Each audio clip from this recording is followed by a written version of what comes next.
మా పిల్లలు చూడండి ఎట్లా వీకుతున్నారో, అది ఒకటే దాన్ని ఇద్దరు కలిసి వీకుతున్నారు చూడండి ఎట్లా చేస్తున్నారో.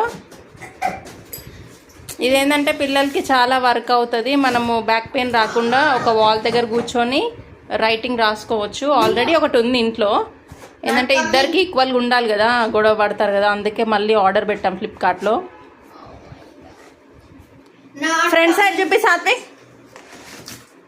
ఇట్లాను ఇలాది కొంచెం ఇట్లా బయటికి తొందరగా.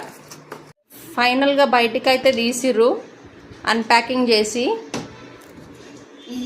వాళ్ళు ప్యాకింగ్ అయితే ఫుల్ టైట్గా చేసినారు అనమాట, బ్రేక్ అవ్వకుండా. వస్తుంటే ట్రాన్స్పోర్ట్లో ఖరాబ్ అవుతుందని.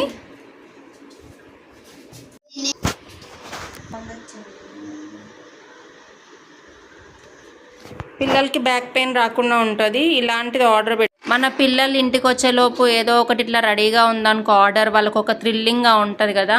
మీ పిల్లలు కూడా ఎంతమంది ఇలా చేస్తారో కామెంట్ చేయండి. Thank you.